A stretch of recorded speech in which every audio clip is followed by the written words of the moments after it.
Yosef, and we said we're going to explore an interesting response from the Chavos Yair, but we have lots to see. Everyone is warmly invited to participate. Plenty of copies. Was macht man? How are you? Okay, and we begin. So getting right into it, the chief story in Parshas Vayeshev, there's a few stories, but the chief story has to be the brothers selling Yosef, a very troublesome story. And we begin actually with the Haftarah. The Haftarah of Parshas Vayeshev is from the Navi Amos, who was a Navi during the first Beis HaMikdash, and he was a Navi to the northern kingdom, which is actually quite important. That's a crucial fact, as we will see later. And he says in number one, Amos in the beginning, he speaks to all the different nations and says, that for three sins that they did, maybe the Eibishter will overlook, maybe not, but the fourth one, definitely not. And then he turns his attention to the Yidden and he says, Kayamar Hashem, so said God, Al Shloisha Pishe Yisrael, on three sins of the Yidden. The three sins is one thing, but Va'al Arba, on the fourth one, Lo Yashivenu, I will not respond to them. What sin is the Eibishter referring to that he must take retribution? Al Michram Bakesef Tzadik, because they sold the Tzadik for money. The Evian and the poor man Ba'avur Na'alayim, for a pair of shoes. Now, simply this pasuk does not refer to selling Yosef. It refers to other iniquities that were being, that the Yidden were unfortunately practicing during the first Beis HaMikdash. But the Medrash Rabbah says in Parshas Noach that the word tzaddik here refers to Yosef. Yosef is a tzaddik just like Noach. Noach is referred to as a tzaddik, the only one in Chumash, and Yosef is the tzaddik that's in reference over here. And the pasuk is referring to the brothers that sold him. And they sold him for shoes. If you look in Targum Yonasan ben Uziel on this week's parsha, he also says, you know what the brothers did with the money? You know what they did with the money? They bought shoes. And the what? Is that where he got this book? Is this where he got it from? So on Yom Kippur, we say, and over here we actually say it in English, right? The service is kind of focuses on the machzor being passed around, and everyone reads a paragraph of the Asor Gemalchus, and the description in the machzor of the 10 Yiddish Tanoim being murdered by the Romans begins with the Caesar. You have both. Begins with the Caesar calling the Tanoim into a room, and the room was full of shoes, etc., etc. Well, that probably never happened. It's just it's a mashal, euphemism, just to paint the scene. Yom Kippur, it's the people are already bored of the shmek tabak, and it's getting late, so they threw in this beautiful, interesting story. In truth, the 10 Harugim Malchus were not killed together. They were killed over a span of many decades, possibly up to 80 years, because some of them were killed right after the Churban, namely Rabban Shimon ben Gamliel, Rabbi Yehuda Hanosi's El Tuzeda. Rabbi Shimon ben Gamliel was murdered together with Rabbi Shmuel the Kohen Gadol, and only decades later was Rabbi Akiva killed, and even after him some of the other ones. So in truth it took place over a span of time. But what? If it took place. Yeah, right. Yeah, the Pirkei Hecholah says they were all switched. They were all switched last minute. Right, we have a long shir on that too. Al Kaponim, we're not going to speak about the 10 Harugim Malchus, not this year, maybe a different time. But the Shvatim, what did they do with the cash? Shoes. They got 20 silver pieces in the Medrash Pirkei de Rabbi Lezer. In the Medrash Pirkei de Rabbi Lezer says they split it 10 ways because there were 12 brothers. Yosef was the one being sold. Binyamin was at home. 12 minus 2 is 10. That leaves 10. They all got 2 silver pieces ahead, and they bought a nice pair of shoes with that. Reuven was there? So there happens to be a big deliberation about Reuven. The Pirkei Rebbe says that there were 20 silver pieces. They split it by 10, 2 pieces ahead. It sounds like Reuven knew about it. Reuven was in on it. The problem is the Zohar says black and white that Reuven did not know what happened to Yosef until years later, until Yosef reveals who he is in Parshas Vayigash. The biggest proof is in Parshas Miketz, when the brothers are in Mitzrayim and they're languishing in Egypt, and they say, you know why this is happening? It's because we didn't have Rachmanis on Yosef. And Reuven says, I told you so, don't hurt the kid. Now what does Reuven mean? Reuven told them, you see, originally Shimon and Levi wanted to kill Yosef. Reuven softened the blow and says, just throw him in a pit. Reuven's intention was to save him. The brothers didn't know that. As far as they were concerned, Reuven wanted him to die passively. Let the snakes and scorpions kill him. Yod al tishluchu boy, don't do it yourselves. Let him die passively. And then Yehuda softened the blow further by selling him. Now, if Reuven knew about the sale, then Fakert, Yehuda was the good guy here. He spared Yosef from death. Reuven would have had him killed. So how in Parshas Miketz could Reuven say, I told you so? Doesn't make any sense. They would tell him, what do you mean? You wanted him to die. So obviously Reuven, says the Zohar, didn't even know that he had been sold. He thought maybe the brothers had taken him out and killed him or something. He thought the brothers had actually put their hands on him, and he said, I told you not to do that. Anyway, that's the opinion of the Zohar. So the Shaila is, does the Pirkei Rebbe debate that fact? Because it says they split the money 10 ways, 2 pieces ahead. So Reb David Luria, the Radal, the great Mefarish on Medrash, he says that, no, it could be that they gave Reuven the money and didn't tell him what the money was for. It's Chanukah time, right? We read this for Chanukah Geld. They didn't tell him. They said, yeah, we're all buying shoes. He didn't ask any questions. He was more than happy to get a new pair of shoes. Nishkefrek Ken Shilas. So if you say that, then there's actually no debate. And the Pirkei Rebbe and the Zohar both agree that Reuven never knew. And he still got the money. Al Kapanim, they bought shoes. So the Shaila is, why shoes? Why would that be the thing that they bought? So we're going to explore some fascinating things, some fascinating stuff. And this takes us right away to number 2. Number 2 is a comment of the Shalah. You see, the brothers obviously, they did a huge act against their brother. Were they justified or were they not? Now it's a big question, which with an even bigger answer. There's obviously many perspectives. Ultimately, though, as Bedi Mayberg said, we know that the 10 brothers received their punishment not in that lifetime, although Yehuda did. It's brought in Medrash Rabbah black and white. Yehuda had the power to bring Yosef back home. Yehuda could have told the brothers, take him out of the pit and bring him back to Yaakov. And he didn't. And therefore he actually burdened the responsibility of the sale and the pain of Yaakov. Therefore, right away, what happens to Yehuda? He marries. His wife passes away. His children, Erva Oinen, pass away. It says in Medrash Rabbah, black and white, that was a punishment. Yehuda received punishment, B'olam Hazeh, with his 2 kids and his wife, because he ultimately burdened the responsibility of what happened, because it was Biyodah. They would have all listened to him. And, he chose to go ahead with the sale. Yeah, he softened the blow. He pulled him out of the pit. But, that's... he doesn't get much of a pat on the back. In fact, the Gemara says in Sanhedrin, right? Whoever prays, Boitseya Beirich Nietz Hashem, whoever benches the Boitseya, the one that said Ma Betza, which is Yehuda, Nietz Hashem, angers God. Yehuda, very, very critical Gemara in Sanhedrin, that Yehuda doesn't really deserve any praise, Fakert. He got pinned in this world. But the other Shvatim, l'chera not. What? Good question. That's a good question. That's a great question. Nonetheless, the Medrash Rabbah says that Yehuda was punished, but the other Shvatim weren't. Until the 10 Harugim Malchus many years later.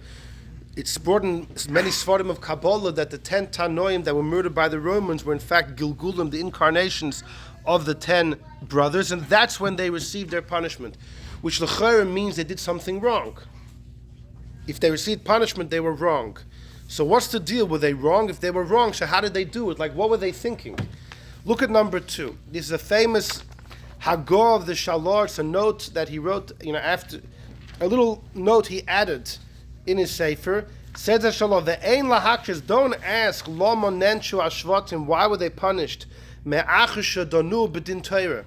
The Shalor says that they judged him They didn't stam kill him out of emotion or hate. They made a psak. It was a deliberate psak. We'll see what the psak was. There's different opinions. But the Shalah is asking if there was a psak, so why ultimately were they punished? L'chayr is referring to the fact that they came back as the 10 Harugei Malchus. So Yesh Loimar, I'll tell you why. It says in Pirkei Avos, Shigigas Talmud Oilazodin. If somebody makes a mistake, but they should have known better, and why did they make the mistake? Because they just didn't learn. That's negligence. It's sheer negligence, and it's tantamount to Zodin, to deliberate. It's almost like it's deliberate because it's sheer negligence. So says the Shalah, Dehoya lahem leidu lahasig ha'inyan. The Shvatim should have realized the truth of the matter. Ela shahasinu mekalkelas ashur, their hate thwarted, their judgment. Mikayach shesonu, I said, because they hated him. V'loi kivnu halacha, they didn't get the halacha right. Now, what exactly is he referring to? Somehow, they made some error. Because of their hate, they made some error in judgment. So although they gave a psak, he deserves to die, they erred in their judgment. They should have known better. It was due to their hate that they erred, and therefore they were punished. So what is the Shalah talking about? So we go on our journey. Number 3. Rashi says that when the brothers... let's see. Yosef was sent by Yaakov to go to Shechem. Yaakov trusted the brothers wouldn't harm his son. He sent Yosef to Shechem.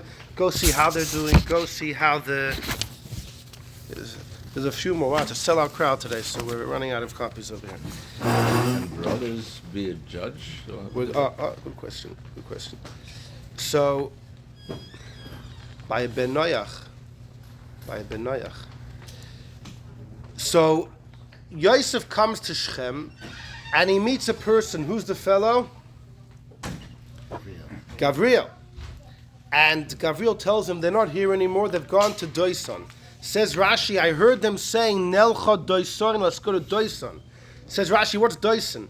Levakish lecha, they want to seek out for you, Nichle Dosos, lawful pretexts. Dosos is like religion. Lawful pretexts, Sheyimisuchu b'hem, to kill you with. In other words, they're scheming and they're planning how they can contrive a lawful scheme with which to kill you. Well, if pshuta shem makamus, pshuta, it's a place in Amik Yotzim de pshuta. There was a place called Doison, but the fact that they were there, and the fact that we're told the name of the place, perhaps, is because they were looking for lawful pretexts to knock off Yosef. So that's all Rashi says. He doesn't say what the lawful pretexts were. Look at number 4, the Ramban. Sorry about my arts and crafts over here. Vaisnaklu oisoi lahamisoi. So the pasuk says, so Yosef heads towards the brothers, and it says Vaisnaklu oisei lahamisoi. Now these words are key words. The simple meaning is they conspired against him to kill him. We're going to see there are those that learn just the opposite, but the Ramban learns that they were full of conspiracy. Oisai against him, lahamisoi, to kill him. And Rashi learns that clearly. Rashi says they became full of conspiracy to put him to death. Now says the Ramban, they were thinking how to kill him, with their conspiracies, that they will plan and contrive, so the Ramban says like this, that they saw Yosef from the distance, they busy had a team meeting, how can we somehow knock him off, before he gets too close? For example, let's see, he's going to say an example. They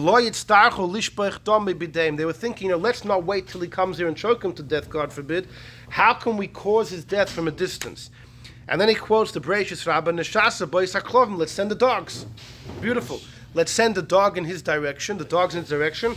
So we're only a groma, we're only causative. And for a yid, if a yid kills, God forbid, through causative act of murder, then the Ritzech doesn't get killed, it's just groma. And that way they don't have to do it, mamish with their hands.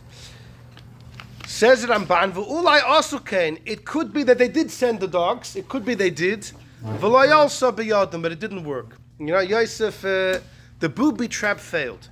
The kasher ro'u ki karv aleim. But then when they saw that Yosef's atat is right here, v'lo yachlu la'misa b'nichleim, they couldn't kill them with their plans and their schemes. So then they said, "That's it. You got to kill him with our bare hands." Amru ish halachav, one said to his brother, "Hine bo aleinu, he's already here. Va'aton argenu anachnu, now we got to kill him ourselves." And that was a discussion Shimon and Levi had. How can a brother be a Bezdin? Well, the Ramban is not talking about Bezdin B'chal. He just asked that. I said it by Ben Noyach, a judge could be a relative. And the Ramban is actually saying there was no, but the Ramban is saying the two stages was like this. The scheming was as Yosef was only en route, they wanted to see if they could cause him off through a grama, send dogs in his direction, and they wanted to kill him, with their own bare hands. That was the scheming. It didn't work. Yosef came directly towards them, and then their next plan B, was to kill him with their bare hands. But Rashi, so the Ramban is learning differently. The Ramban doesn't say this word of dosos, there was some legal pretext. The Ramban learns the scheming was something else. Because if they were just going to choke him to death, what's the scheming? The Ramban says the scheming was, how can we knock him off without touching him? Rashi learns the scheming was to find the lawful pretext, to find the halacha, psak. Right? They're all trying, what's this vayisnaklu? The Ramban says the scheming was how to knock him off without touching him. And Rashi says the scheming was to find a lawful justification. Now we come to number 5, the Sefarno. The Sefarno, vayisnaklu oisalam. So the Sefarno is one of the great mefarshim on Chumash. He lives in Italy. He's born in the mid-1400s. He lived to the mid-1500s, le'erech. He was a doctor. He spent many years actually in Rome. Apparently, he even taught in a university, one of the Goyish universities. He taught Lashon Kodesh. He was an expert in language, and he has lots of diktuk in his pirush.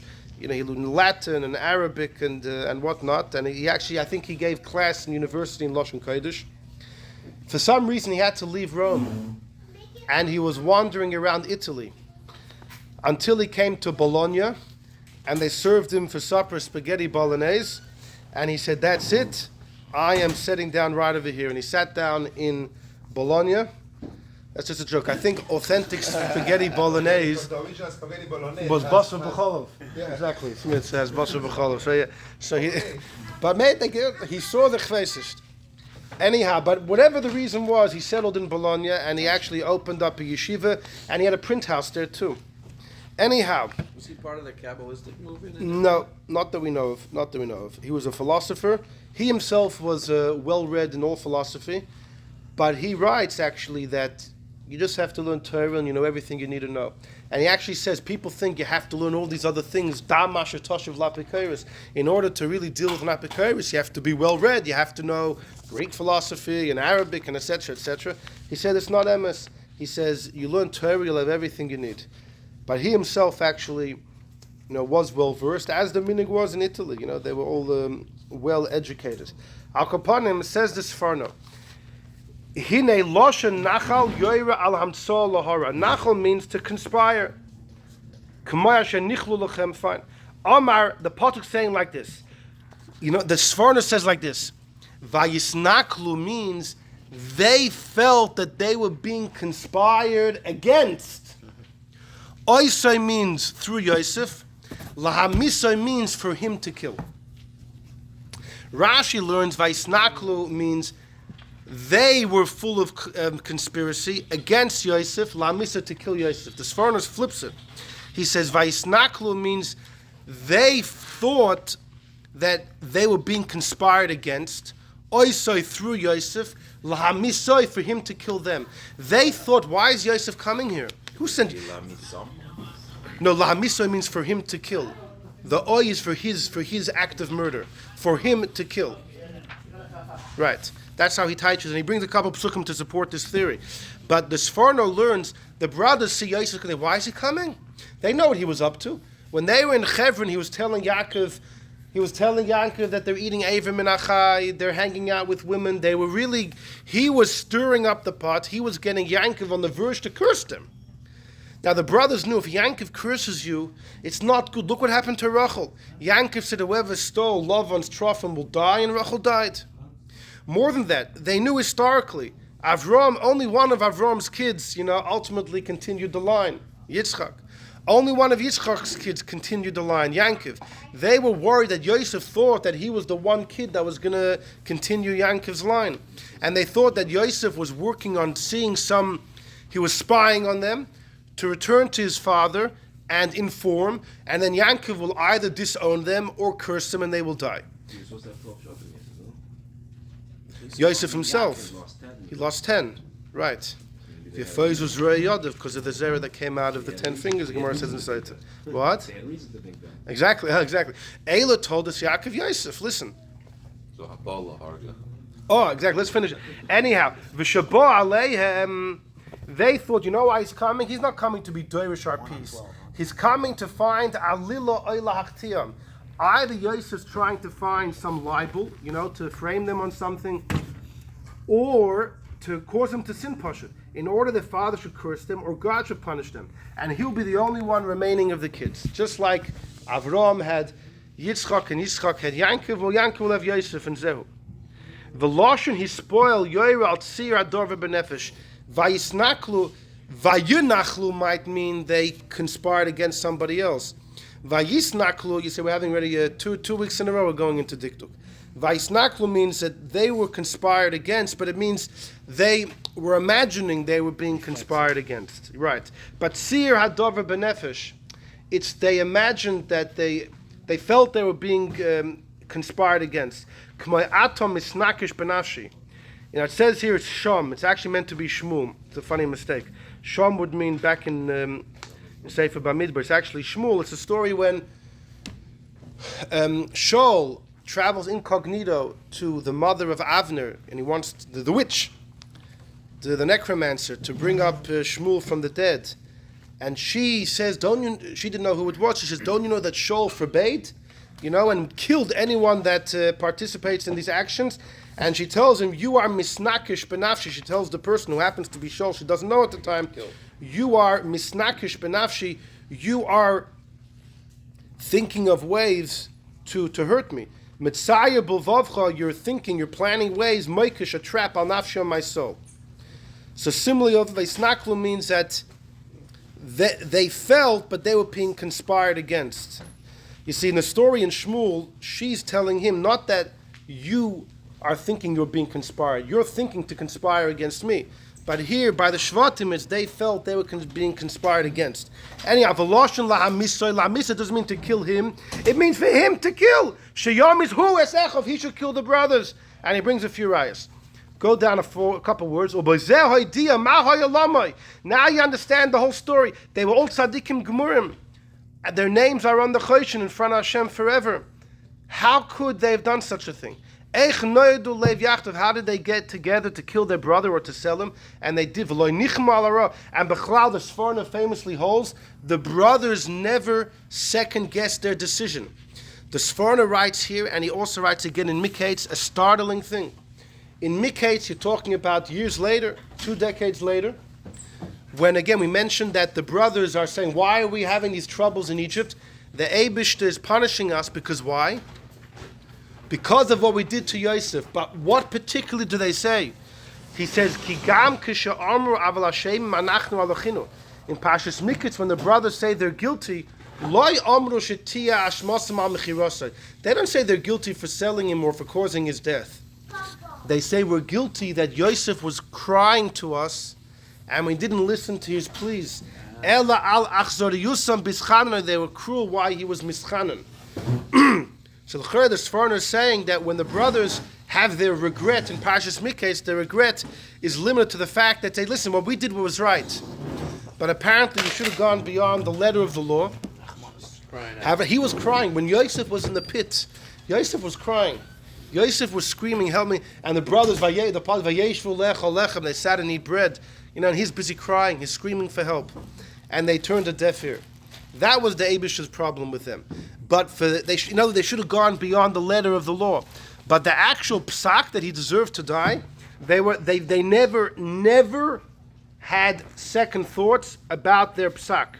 And the pasuk here is telling you, that the brothers imagined in their mind, they felt very clear. V'choshvu, they considered Yosef lo-noichel as a conspirator, u'misnakish benafsham, and la'amisom, to kill them in this world or in the next world, or both. V'atayr Amar, and the Torah gives a general rule. We learn in Parshas Mishpatim from the guy that digs the tunnel in the middle of the night to enter your house. Haba lahargacha, one who comes to kill you, hashkim laharga, kill him first. So this incredible svarna that the brothers were sure that Yosef was up to no good. Yosef was going to cause their demise, and the Torah says you got to act first. Would apply also to him getting Yaakov the curse? Yes. If somebody, here's an interesting thing. If Reuven is going to kill Shimon in a way of grama, can an onlooker kill Reuven? Is Reuven halachically a roidif? But Reuven is doing an act that he wouldn't bechlal be killed in Bezdin for. A guy gets killed for killing through grama, not a yid. So if Reuven is killing Shimon through grama, Reuven's act of murder is not something Bezdin would kill Reuven for. So is Reuven halachically a roidif that you should be able to kill him? So there's a discussion about that. But when it comes to self-defense, everyone agrees it's different. When it comes to self-defense, even if the perpetrator is not halachically a roidif, you're allowed to kill. And the raya is from a Meiri in Sanhedrin. We once mentioned here an Iri Meiri. And that is that there's a din if a woman's suffering in childbirth and the mother's wife is at stake, then before the baby's head comes out, then doichin nefesh mipnei nefesh will take the life of the baby to save the mother. Once the head comes out, you can't. While the baby's inside, the baby's considered a roidif, and also the baby's not a full-fledged person, and the mother's blood is considered redder than the baby's blood. Once the head comes out, they're equal. The baby's, and ain't doichin nefesh mipnei nefesh. A doctor or an onlooker, a third party, cannot play God and decide that the baby should go and the mother should live. But the Meiri says, but the mother's allowed to take the life of the baby. The baby's not a lochli or roidif because it's natural childbirth. It's mishamaya. It's heavenly ordained. It's not a real roidif, and the baby's a full-fledged being. So no one else could take the life of the baby, but the Meiri says the mother can, because even though the baby's not a lochli or roidif, when it comes to self-defense, the person doesn't have to halachically be a roidif. Another crazy case, I actually spoke about the Bachrim, if you have a guy who's sitting on a mattress, Reuven's on a mattress, he has no idea that Shimon's underneath the mattress suffocating to death. So Reuven is a roidif, but Oinus, he has absolutely no idea, there's no way for him to know. An onlooker cannot kill Reuven.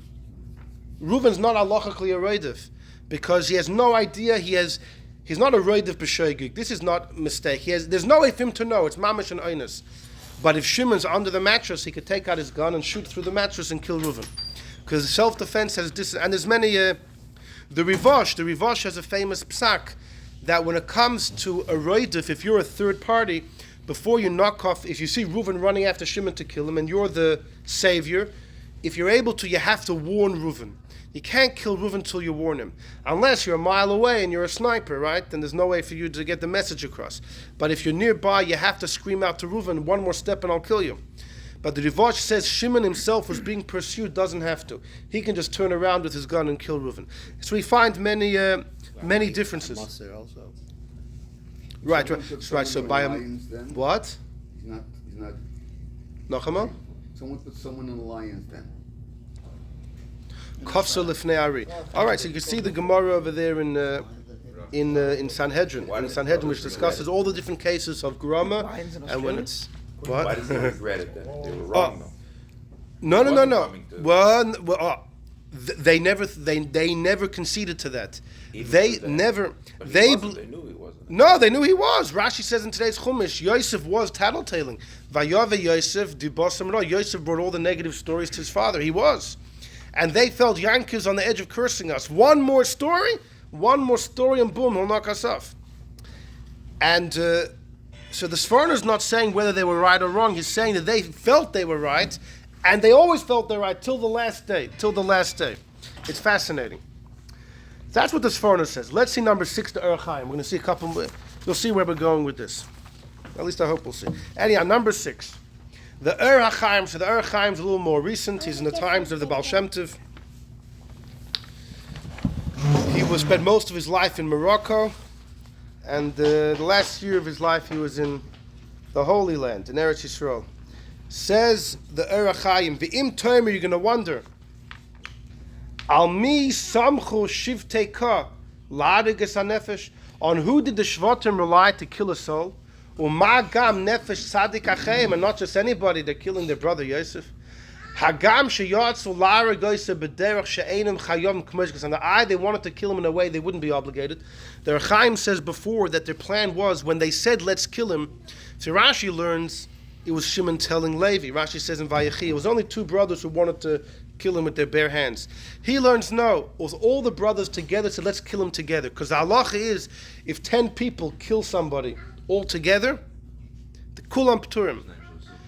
Zeh achar zeh, it's a debate, Chachamim, Rabbi Yehuda ben Beseira, fine, but if it's all the same time, exactly, if it's all the same time, if 10 people all, lower the guillotine, or they all somehow shoot the bullet, kulam p'turim. So that was their scam.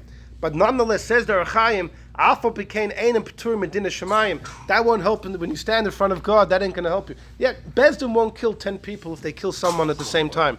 As far as the Eibush is concerned, they're all murderers. V'Hashem Yaveh b'Mishpat, the Eibush will come to judgment. What? The number 10, like 10 people? Yeah, that's just a case of the Gemara. And it happens to be it was 10 brothers. Like 10. What? 2 or more people? Or Yeah. It's 2 or more. No, but the Gemara says 10. According to the Orach Chaim, you know why it says 10? Because it starts off with the case of the Shvatim, perhaps. That's what the Gemara. Anyhow, so he says, but what? The brothers, they plan to escape earthly judgment, but how are they going to run away from God? Ula, he says, maybe sha'achim donu by din eid zomim. The brothers paskined he was an eid zomim. We know if 2 Eidim testify, Reuven broke Shabbos, and they're going to cause Reuven to get the death penalty. And 2 other Eidim come and say to the first 2 Eidim, you weren't even there that Shabbos when you say Reuven broke Shabbos. You were with us elsewhere. So he tell the first Eidim, you were trying to wrongfully give Reuven the death penalty, well, you will get what you tried to give him. That's the Eid Zomim. Says the Orach Chaim, they paskin Yosef was the Eid Zomim. Because we find he brought the negative stories. What were the stories? They're eating Eiver Minachai, limbs of a living animal. For a Ben Noach, it's one of the 7 mitzvahs, and for a Ben Noach, they get killed for all their mitzvahs. Eiver Minachai, they get killed for. Shuhu Amar, he said, Sha'achwa Eiver Minachai. Gam Amar, he also said, Shehem Baalei Arayis, they're doing Gili Arayis. Now Rashi just says they were choshud, they were suspect on Arayis. But the Orach Chaim seems to say that Yosef's story was much more. He saw yichud, perhaps. Valkol achas mehem bnei noach chayiv misa, and on each of these a ben noach chayiv misa. Now Yosef is a witness. Uben noach nereg al pi edechod. A guy can be killed based on 1 witness. Beloy edim, without 2. V'les, they don't have to be warned. Val edus hakroivim gamken, even if the witness is a relative. So Yosef is not 2, is only 1, and is a relative, but that works for a guy. So Yosef will give the testimony. Yankov will be the judge. Yankov will halachically have to kill them. If that was their logic, how are they able to change the style of Misa? Good question. Asher al kebi, right? Fine. That was out of Rachmanis. They lowered it. Instead of killing him, they lowered it. Asher, we have a concept, inside a bigger punishment lies a smaller punishment. It has lots of ramifications. But Asher al Kain, Donu boy mishpat eid zoim, they paskin that, and therefore p'turim he medina shemayim, they're potter in the hands of heaven. They were completely exonerated. They were following the rules of the Eibishter. Elo, so then why did they want to kill him 10 at a time? Like, why did they need that trick? Elo dilitzadine adam einam p'turim. He says fakert. Down here they wouldn't be potter. Ki ein lohem hazama. They don't have hazama. Either maybe because they were bnei noach at the time, and therefore l'chayra bnei noach don't have a din of hazama. So, in other words, the idea down here, hazama Bezdin down here wouldn't really buy the argument of hazama. But Bezdin won't touch them because there was 10 killing him at the same time. in front of the Eibishter, 10 killing him doesn't work, but the Eibishter recognizes Hazama. So between the two, that was their... they had exactly. Lazen is chakmul la'amisa kulan yachad, they'll kill them all together. The bazeh ein chiv l'kulan, k'mech kasav, no bezdemon, avl dina shemayim imtem, why they parted towards heaven, mitam sheyadu ne'emana, because they knew for sure who bikash lahargam, that he wanted to kill them, and they paskin based on Eid Zayim, he deserves to die. Right, I know exactly. It's not really Zoymim. Right. It's not really Zoymim. They, yeah, or misjudging the case, misjudging. But they are. The shaila is, did they think that Yosef was deliberately misjudging the case, or even if it was accidental, they can kill him? When it comes to a roidif, if a roidif is b'shoigig, the case of the mattress is more like an oinus. But what if a roidif is b'shoigig? What if somebody's running after? What if a goyal adam is running after someone who he thinks murdered his brother? It's really somebody else. So he's a roidif, but the goyal adam thinks he's doing a mitzvah. Can an onlooker kill him? So there's a whole sameach about it. It's not so pasha. There's arguments going both ways. Because the guy in his mind doesn't think he's doing anything wrong. It's an objective test. It's not a subjective test. No, the test is whether or not somebody's chasing somebody. When you kill the roidif, is it a punishment to the roidif, or it's just to save the victim, the potential victim? So the Reb Chaim Oizer in his Sefer Achiezer, he has a piece about roidif. How could you b'chlal kill a roidif? He hasn't done anything yet. Elamai, the fact that he wants to kill means he's already lost his right for life. Well, if that's the argument, then it's only if he knows he's doing something wrong. If he thinks he's doing something right, then you really can't say that argument that the person has lost his right to live. Anyhow, either way, let's get back to the ranch. V'chol zeu sibas hasibas, and all of this was really the Eibishter putting things into effect. La'asos Hashem, Asher Zomam, for Hashem to do as He planned. That's a cute little poetic end. The Eibishter ultimately arranged all this to do as He planned, because Yosef needs to go to Mitzrayim, etc. So that's the part of the Erechim. So far, what do we have? Rashi says just a vague statement. They were looking for lawful pretexts. The Ramban says no, they were just scheming how to kill him indirectly. But we have a Sforno and the Erechim who both explain, who fit very well with Rashi, that they had lots of halachic backing to their decision. Let's go to the next page. We come to the Shalah number 7. And you'll see where we're going with this. The Shalah famously learns the whole story the following. Originally Reuven, the Bechor, was meant to be the firstborn. He was meant to have kahuna, and he was supposed to have kingship as well. Now he lost it all because of the story in last week's parsha with Bilah. Whatever the story there was, it's a machlokes in Masechta Shabbos if literally Yankov actually lived with Bilah, if he actually lived with Bilah, or he just played around Reuven. Pardon me. By the way, how could Reuven have actually physically been with Bilah? I mean, what overcame him? The Medrash Talpias gives a beautiful pshat. This is free of charge. The Trumas Hadeshen, one of the last of the Rishonim in the 1400s, he says that when Eliyahu went to heaven and became an angel, or when Rabbi Shua ben Levi jumped into Gan Eden, we had a shir about this. We did, yeah. Then their wives automatically became mutter to remarry, even though in the beginning of Masechta Kiddushin it says a woman can be released one of two ways. The husband dying or a get. But apparently there's another way. If the husband becomes an angel or he goes into Gan Eden. So the Medrash Talpias says in Parshas Vayishlach, first it says Vayikra loy Kel Elekei Yisrael, which one pshat is Hashem called Yankov Kel, he called him godly. Yankov became angelic. Because Yankov became an angel, says the Medrash Talpias, all of Yankov's marriages with his wives were off. So Bilah now is a free she's a free woman. The point to stay with. She's a free woman. He's doing it to affect Yaakov and his relationship with Leah. So you would think if he to sleep with his stepmother, it would be to no longer allow Yaakov to be with her anymore, and then that would be part of his plan. But if it's what's the point if Yaakov's no longer married to them? Then you don't have an issue, and you're not stopping Yaakov. But in your version back. of events, his mamish doing one of the cardinal crimes for the cardinal crimes. These are cardinal crimes. What? No, not for a goy. Eishes Av, but she's a pelegish. She's a pelegish. No, from his perspective, And also it's like Pelegish Av after the father died. By a goy, for goy to marry his father's wife after the father died. No, he wanted to stop her from I don't know. being in her After the father dies. You're And it's not like stopping Yaakov her died, by he became a simply malach. just Anyhow, fine. That was just. Okay, all right. This was just in parentheses. Let's go. So the Shalosh says like this: after Reuven messed up, we know Reuven lost the Bechor, it was given to Yosef. Right? Yosef gets the double portion.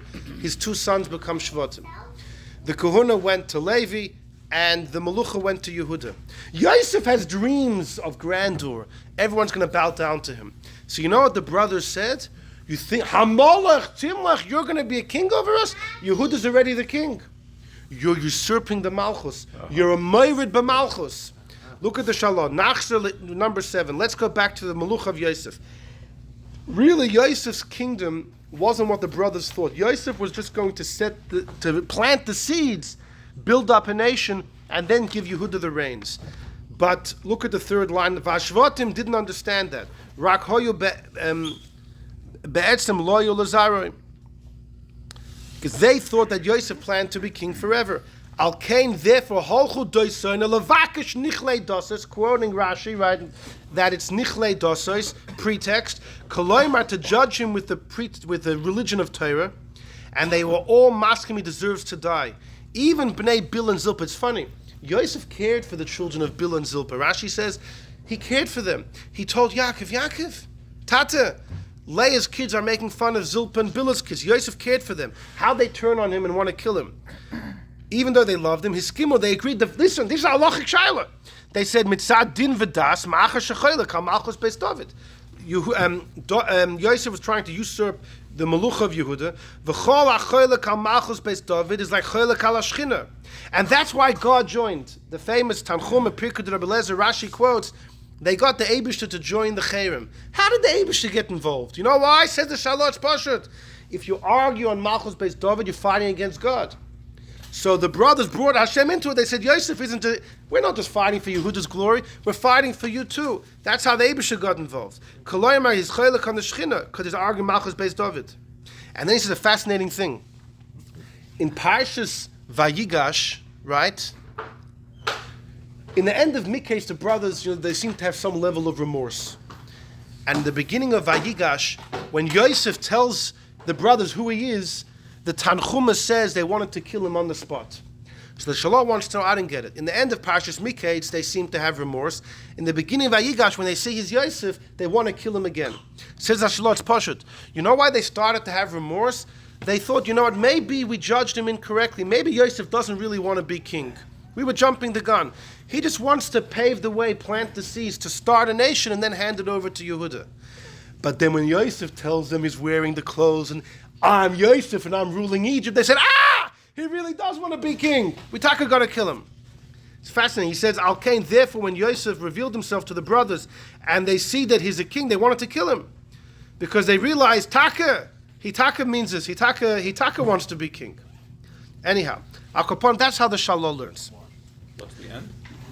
The end is, how did Yosef appease the brothers? He told them, come close to me. It means he wanted to reveal to them that you're still wrong. Even though I have all this grandeur, I'm still only a preparatory stage. I'm setting the scene, setting the stage in Mitzrayim for the Yidden to come and have Goshen to live. And ultimately, when the Yidden leave Mitzrayim, Hoysa Yehuda Lekadsha, Yehuda was restored as the ruler. And he said, Adarabba, Hashem sent me in front of you. In front of you means to set the stage for you. To pave the way, set the stage. And the Shalah is a long piece about this. By the way, that Yosef said about his brother, he got to punish himself. Yes, Emes. So far we have 3 shittas of what their psak was. The Sforno, that they felt he was trying to kill them. The Erechayim, the Eid Zoimim, and the Shalah says usurping Malchus. So the Shaila now is beautiful. They didn't kill him. The Shaila is what? They're good people. They didn't kill him. They could have, right? There's some level of Rahman. The Shaila is if they all of these justifications, so go back to number 2. Number 2, the Shalah says, why they have to come back in the 10 Arugim Malchus? Because they erred somewhere. So, they erred in judgment. Now, what does it mean they erred in judgment? So for the Shalah, I understand, based on number 7, based on the Shalah's own understanding of the story, I get how they erred. They misjudged Yosef. Because of their hate, they thought Yosef wants to claim royalty forever. And they were wrong. But there's other ways to explain what the shalach could have meant that they made a mistake in judgment. There was perhaps another mistake they made in judgment. What was that? The following. Look at number 8. It's in Shulchan Aruch in Choshen Mishpat in the beginning. You're not allowed to judge someone you love, neither someone you hate. You can't judge someone you love, Asher Kanafsha. Look at number 8. You can't judge someone that you hate. Even though he's not your enemy and you don't want to hurt him, you still shouldn't judge him because you'll be biased negatively towards him. Equal. Both people should be equal, even Stephen in front of the judge. And if you have no idea who either of them are, that's the greatest, the most pure form of judgment is that there's no bias at all because you have no idea who either of them is. So the Shulchan Aruch is paskening someone that you hate, even if you don't hate him completely, you should not judge. Umio, however, says the Ramah, Im donu, if you judge, the name din it works, but the evid it works. And that's from Hagos Hashri Reish Sanhedrin. So the first opinion that Ramah says that for any enemy you should never judge, big enemy or small. If you did, it always works, big or small. The Yeshoimim, some say no. The Besoino mamish, if you mamish hate the guy, the Hainu shaloi dibur imay shloi sheyamim, for 3 days you didn't speak because you hate him, or oyev mamish, if you mamish love the Hainu sheshbin over your best friend. Be'elu, by these ein dineim din. So the second opinion holds that, let's speak about the soina, whether it's a full-fledged soina, whether it's only a small enemy, you shouldn't judge. The difference between them, though, is b'di'evet. Once you judge, if it's only a slight guy, a slight guy you have some beef with, it works. But if it's mamish a soina, then it wouldn't work b'di'evet. The Yeshoim, a third opinion says, D'chol she'einoi oyavoy oy soina mamish, if you don't love or hate him completely, mutar l'doina b'chlal, you're allowed to judge. The einoi elamidas chassidus lahachmish shaloi l'doina, it's just chassidus not to. So you have 3 opinions here. The Shulchan Aruch says that, let's say by a son, it doesn't matter you hate him fully or a little, you should never judge. The Ramah says, and if you did, b'di'evet, it works by both. The second opinion, it says, no, there's a difference in b'di'evet. If you mamish hate the guy, the judgment is poshet invalid. The third opinion says that the difference is if you don't mamish hate the guy, you can lechatchila judge him. It's only midas chassidus not to. Now, the Torah says that the brothers hated Yosef, vayisnu oisei, and not just that, it says 3 times they hated him, and it says they continued to hate him, and then it says again vayasifu oy. 3 levels of hatred. A, because they saw Yaakov loved Yosef, he gave him the ksenis pasim. B, the dreams irked, and the dibah. The fact that he was telling all the stories to his father, it irked them. And the Torah says they hated him, it says 3 times, maybe because of the 3 reasons. A, the ksenis pasim, the favoritism. B, Yosef's dreams that he was boasting about. And C, the negative stories he was informing their father. So they hated him. So the Shas B'chlal, how'd they judge him? They were a full soina. 3 dargos of sin is definitely a soina mamish, right?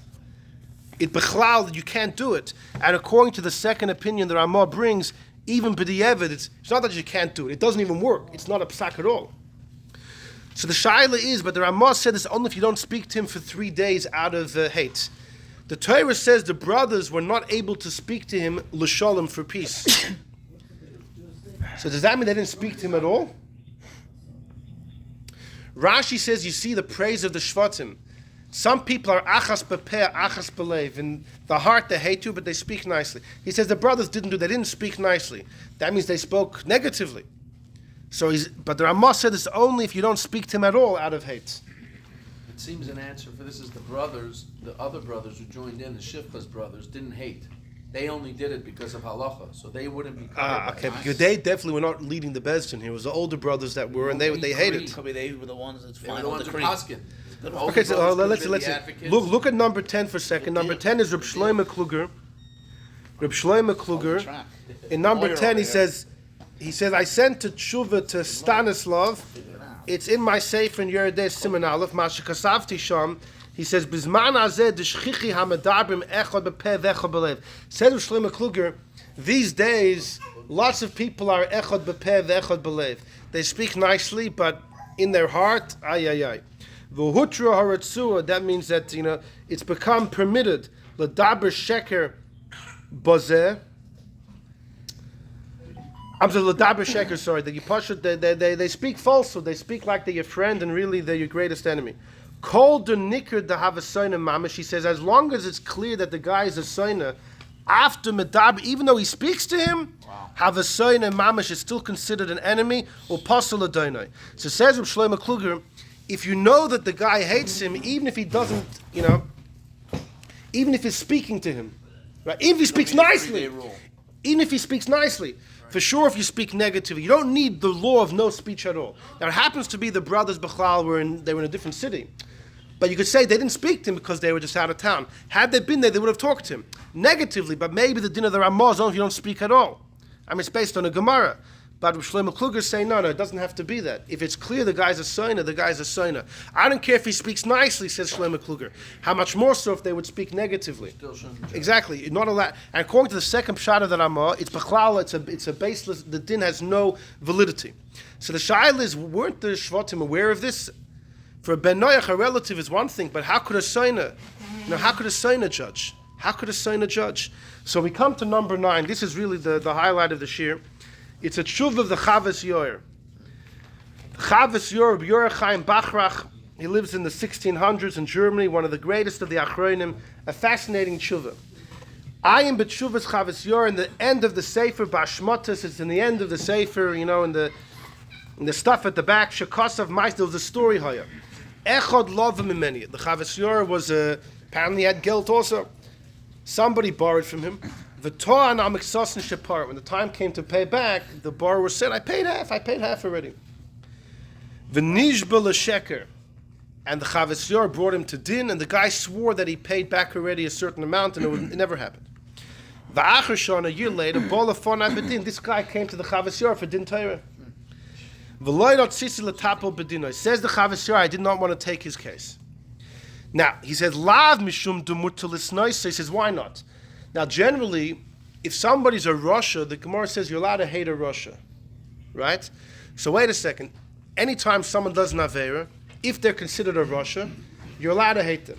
If you hate them, you're a sinner, then you can't judge. So maybe he didn't want to judge the guy because he was a Russia. He says that can't be, because then a Russia could never come to a Din Torah, right? Anyone that ever did an Aveira could never come before a judge. He knows about it. Yeah, the Imken, he says, Kol Russia v'tzadik nami. Now, he says that's not the reason, because then any time a Russia or a tzaddik comes to me, I can't judge the case because I love the tzaddik and I hate the Russia. So he says, no. V'maisa b'chol yoyim, you're allowed to judge a Russia. You're allowed to hate him. So what's the pshat? He says, the Rambam writes on Hedron, ve'vi'atur simachaf. He says, you know what the reason is? He says, very simple. If you despise somebody because they're a Russia, you're despising their actions. And you're doing it because God said to do it. In other words, the Eibishter wants you to have a disdain for this person's way of life. It's not personal. So you won't have a negative bias towards them in judgment. Exactly. Don't pervert the justice. You have to say, Dahainu, the tzivsa Torah loisat the afa pisha mutalis. If somebody acts as a Russia, you're allowed to hate him, but be'ez hamishpat, at the time of judgment, you shneim shkulim, they're both going to be equal to you. Because it's not a natural hate. If you hate someone because they break Shabbos, it's not a natural hate, it's not personal. You disdain and despise their actions, their way of life. Al pi dvar Hashem. So ein lochish the daite yiteu, it's not going to cause a bias. You're not going to be biased at the time of judgment. And v'loy chos l'schusa, to say you won't see any merit, like b'shar soiner. A regular soiner is personal. But here's the thing. So let's say like this. On the one, hold on. On the one hand, you have someone you mamish don't like personally. You can't judge. You're biased. Somebody who breaks Shabbos b'fer hesed, or someone who does other averis and really gets under your skin. It's not personal. But then you have a middle case. What if somebody did an aveira, but it's against you? Right. When you hate them, why do you hate them?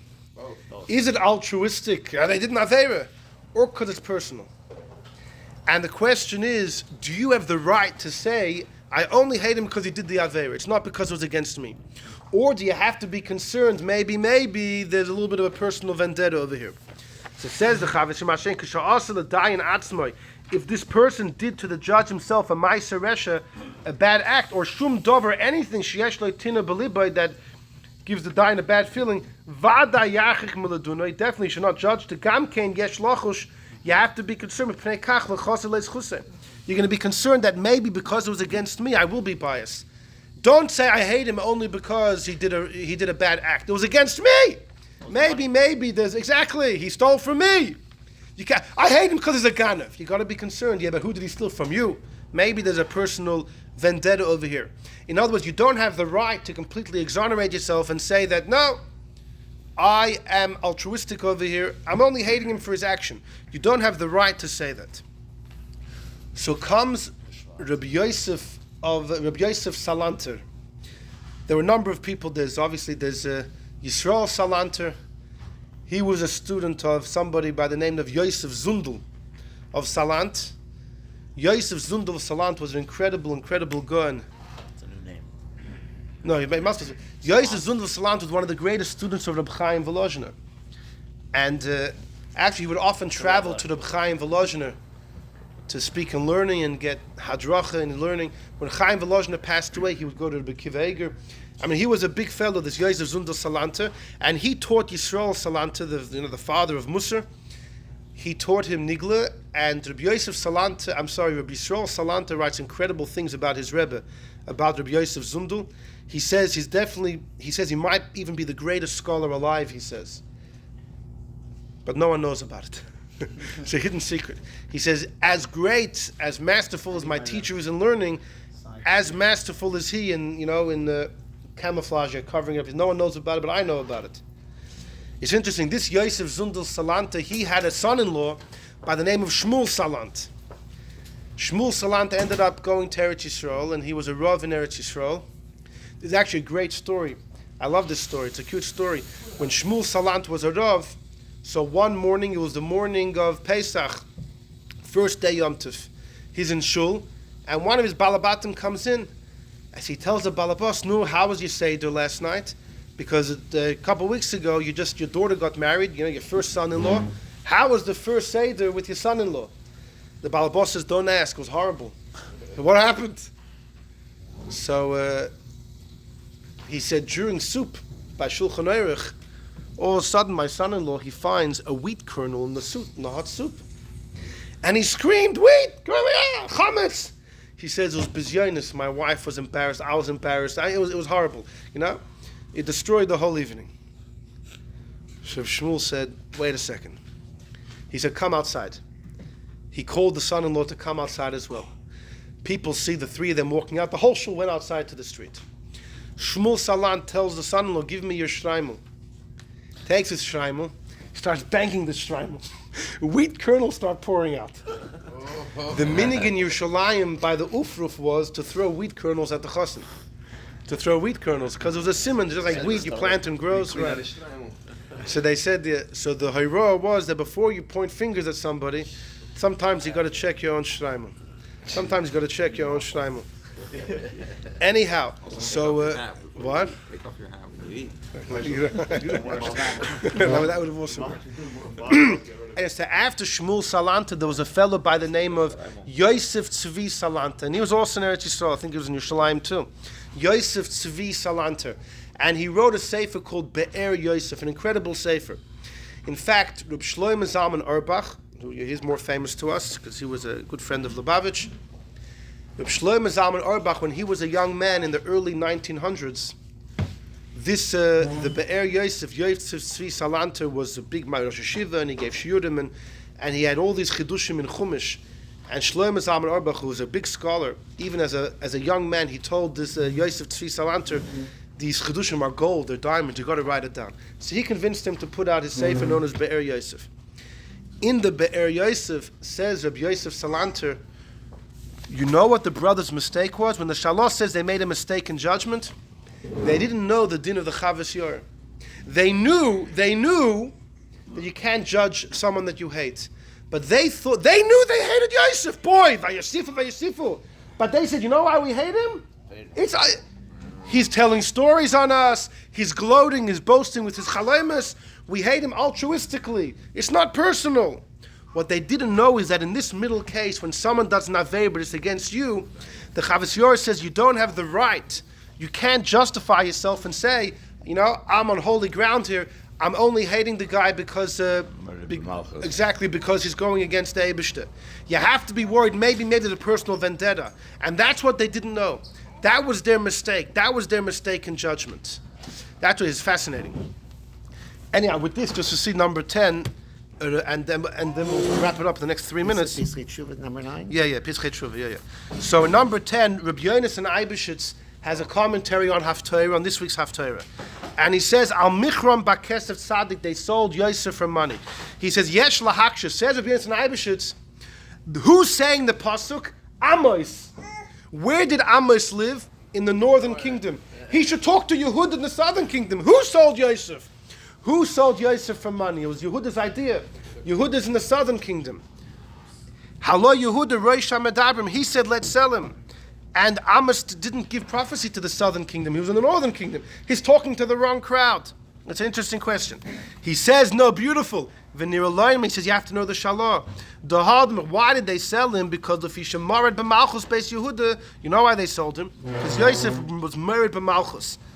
And that was an excuse to Yehuda. Yehuda was always justified, and therefore Amos had nothing to tell Shevet Yehuda. But the northern kingdom, they broke away from Yehuda, right? When Shlomo passed away and his son Rechavam was king, that's when the split happened. The northern kingdom, they chose Yeravam, who's from Ephraim, to be king. They chose Yeravam to be king. I thought they sold Yosef because they wanted to stand up for Yehuda's kingdom. Now they're taking Yosef, which is Ephraim, against Yehuda's kingdom. So you don't care about Yehuda. Now we're going to pin you for selling Yosef. V'ulam shashva to murder b'malchus beis David. In the times of Rechavam, as it's known, they said we don't have a portion in David. Hakavana, what they meant was Einam Malchus b'yad David levad. They said there could be other kings too. Loch, and therefore Nisvakeach Imam Amos brings up the issue to them. You sold Yosef for money, Zeh Yosef. V'tzarech loymar, what was your justification? Because Yosef was rebelling against the Malchus of Yehuda, but you're also married to Malchus Yehuda. So that's why Amos only spoke to the northern kingdom. Because they lost their justification. You care about Yehuda. You guys have completely broken away. Why shoes? Why shoes? Or Indians like this. Eved Nimka Yosef. Why was Yosef sold as a slave? It was the tables turned. He wanted to be a king. That was his dreams. So therefore he became an Eved. He says in those days a servant was not allowed to wear a shoe. A shoe was only for free people. In addition, all acquisitions were done through a shoe like we have in Rus, because an Eved can't make an acquisition. So acquisitions were done through shoes, because Avodim didn't wear shoes, only free people, and only free people could make acquisitions, right? Whatever an Eved acquires goes to his master. So says Rabbi Yonis and Eibishitz, he wanted to be the king, they would be the Eved. They flipped it. They said, you're the Eved, and we're the guy wearing the shoes. We're the guy walking around wearing the shoe, which represents that we're going to be the free people. In other words, that the dreams had an exact topsy-turvy, exact 180. Instead of us being the servant, you the king, we're going to flip it. But quickly just tell you 2 other answers why the shoes. Reb Zalman Sorotskin wrote a beautiful Piddush on Chumash Aznayim L'Torah. He says, you know why the shoes? He says, based on everything we learned, they made a psak din that Yosef should be sold. He says, when Yosef was a pampered boy, when he was in the hands of the Arab, he says, you could be sure the brothers thought maybe Yosef was killed already. So then they should be sitting Shiva. If you sit Shiva, you can't wear shoes. But if someone's killed by Bezdin, Haruge Bezdin, you don't sit Avelis. The brothers wanted to demonstrate what we did to Yosef was justified. It was a psak. We gave with all the different reasons that we saw. And therefore, Yosef could be dead. We're walking around with shoes. There's no Avelis over here, Now I'll tell you the word of the Chidah, and this is unbelievable. The Chidah says, you know why they bought shoes? Because all other items of clothing, you have to make a shechiyanu. How are they going to make a shechiyanu on something they bought with money that came from selling their brother? Shoes is one item you don't make a shechiyanu. But why? Why not?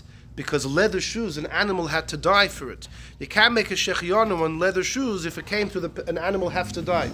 So the Chidah says, look at the pasuk in number 1. What's Amos's rebuke? What's his rebuke? Amos doesn't say because the fact you sold Yosef. He says the fact you sold him for shoes. Why was it Amos's rebuke? Said the Chidah, brilliant. Amos is telling them, why'd you guys buy shoes?